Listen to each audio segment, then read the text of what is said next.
Welcome back students. Today in this video we are going to discuss about the cyclone separator, one of the another equipment of size separation. तो size separation में अभी तक बच्चों हमने cover कर लिया है सीविंग मेथड, जो कि एक सिंपलेस्ट मेथड है एंड सबसे ज़्यादा यूज़ होने वाला एक मेथड है, जो कि हम इंडस्ट्रियल स्केल पे भी यूज़ करते हैं और लेबोरेटरी स्केल पे भी यूज़ करते हैं, राइट। इसके अलावा हमारे पास इक्विपमेंट आता है साइक्लोन सेपरेटर, जो है एक तरीके से सॉलिड और फ्लूइड्स को अलग करता है और कोर्सर पार्टिकल्स और फाइनर पार्टिकल्स को भी अलग करता है। ये बहुत ही अच्छा इक्विपमेंट है। तो चलिए डिस्कस करते हैं इसके बारे में।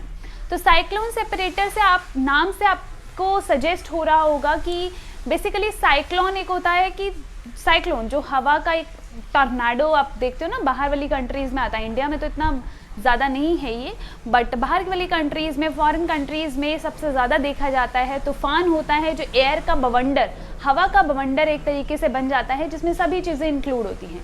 तो बेसिकली ये सर्कुलर मोशन में रोटेट करता है, इसी की वजह से इसका नाम जो है वो साइक्लोन सेपरेटर रखा गया है। तो सबसे पहले बात करते हैं इसके प्रिंसिपल की। तो जैसे टॉर्नेडो में, जैसे साइक्लोन के अंदर सेंट्रीफ्यूगल फोर्स लगती है, यानी कि सर्कुलर मोशन में फोर्स लगती है, वही सेम प्रिंसिपल इसका होगा कि इसके अंदर भी सेंट्रीफ्यूगल फोर्स यानी कि सर्कुलर मोशन में फोर्स जो है वो अप्लाई होती है। सेकेंड प्रिंसिपल इसका ये है कि जो सेपरेशन होगी इस इक्विपमेंट के अंदर, वो डिपेंड करेगी कि पार्टिकल का साइज कैसा है, कि वो पार्टिकल कोर्सर है या फाइन है, और उसकी डेंसिटी क्या है। डेंसिटी मीन्स उसकी वॉल्यूम, मास बाय वॉल्यूम होता है डेंसिटी, मतलब वो कितना भारी पार्टिकल है, उसके बेसिस पे और पार्टिकल साइज के बेसिस पे, इन दोनों के बेसिस पे इस जो इक्विपमेंट है उसके अंदर सेपरेशन की जाती है, राइट। तो ये प्रिंसिपल है इसका कि सेंट्रीफ्यूगल फोर्स इसके अंदर अप्लाई की जाती है और जो बेसिकली सेपरेशन की जाएगी वो पार्टिकल साइज और डेंसिटी के बेसिस पे ही होगी। बात करते हैं अब इसकी कंस्ट्रक्शन की। तो कंस्ट्रक्शन में आप इसका डायग्राम सबसे पहले देख सकते हैं।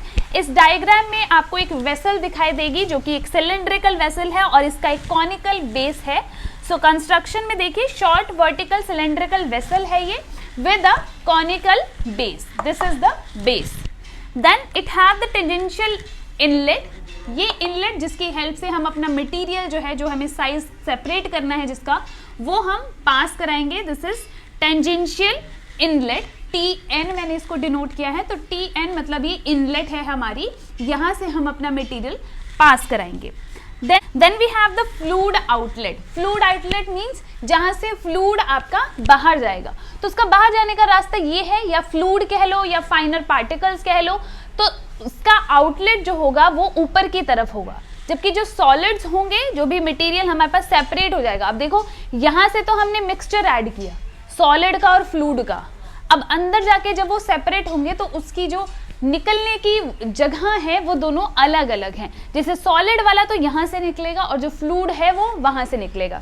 या अगर हम कह लो हमारे पास कोर्सर और फाइन पार्टिकल है, तो जो कोर्सर पार्टिकल है वो यहाँ से निकलेंगे नीचे से, और जो फाइनर पार्टिकल है वो फ्लूइड आउटलेट से निकलेंगे, राइट। तो डिफरेंट जो है विड्रॉ का उनका वे है different. So tangential inlet is the inlet from which we passed our material, mixed material which we have to separate is this tangential inlet. And then the fluid outlet means from where the fluids come out, and the solid outlet is the from where we collected our solid material, or we can say the coarser particles, right. So this is the construction of this cyclone separator.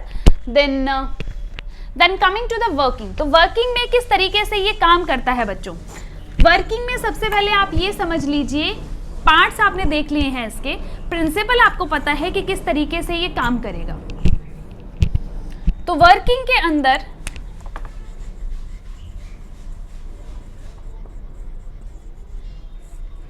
ये inlet है, यहां से हमारे पास material जो भी courser भी है यहाँ पे, और यहाँ पे फाइन भी है। या तो ये मटेरियल है हमारे पास, या फिर इसको लगा लो कि ये सॉलिड है और ये हमारा फ्लूइड यानी कि लिक्विड में प्रेजेंट है, फ्लूइड कंसिस्टेंसी है इसकी। अब ये मिक्स मटेरियल हमने इसके अंदर से पास करवाया, ठीक है। जब हम पास करवाएंगे तो यहाँ पर ये टेंजेंशियल इनलेट है, तो ये क्या करेगा, ये हम इस फोर्स से, इस वेलोसिटी से इसके अंदर डालेंगे कि जैसे ही इसके अंदर जाए वो सर्कुलर मोशन में आ जाए। सर्कुलर मोशन में जब ये आएगा, यानी कि जो ये घूमेगा सर्कुलर मोशन में, ठीक है, तो यहाँ पर सेंट्रीफ्यूगल फोर्स अप्लाई होगी। ये बीच में ऐसे घूमता रहेगा और सेंट्रीफ्यूगल फोर्स अप्लाई होगी, जैसे कि मैंने एरो से भी दिखाया गया है। तो इस तरीके से ये मूव करेगा क्लॉकवाइज। तो इस तरीके से जब ये मूव करेगा तब क्या होगा, according to the particle size और according to the density of the particles, कि वो कितना भारी है और वो कितना बड़ा पार्टिकल साइज है, उसके अकॉर्डिंग उसकी वैसे वैसे सेपरेशन होती रहेगी। कैसे, जब ये इस मोशन में रहेगा तो जो भारी वाले पार्टिकल होंगे वो अपने आप ही ये सॉलिड वाले आउटलेट के ऊपर ही जाकर गिरेंगे या यहाँ से टकराएंगे, क्योंकि वो भारी हैं तो वो नीचे की तरफ ही आएंगे।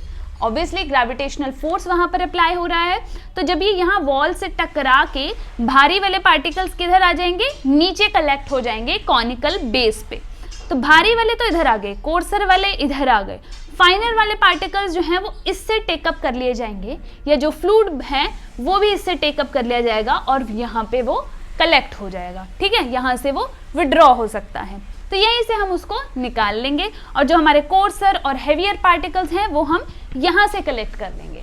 तो देखिए आप, बहुत ही सिंपल है कि जब सेंट्रीफ्यूगल फोर्स अप्लाई होगी तो पार्टिकल्स, जो हेवियर पार्टिकल्स हैं वो हमारे वॉल्स से स्ट्राइक करेंगे, और क्योंकि भारी होने की वजह से, क्योंकि उनकी डेंसिटी ज़्यादा होने की वजह से वो कॉनिकल बेस पे कलेक्ट हो जाएंगे और वहाँ से हम उनको निकाल सकते हैं।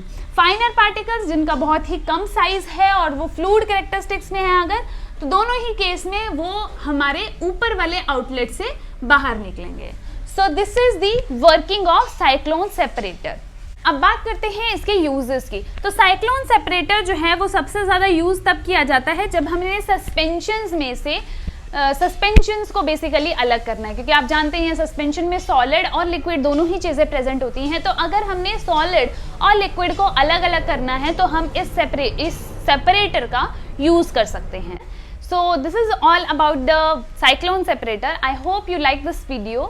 In case you have any doubt, you can drop your question in the comment section box. Thank you so much for watching. Stay safe, stay healthy.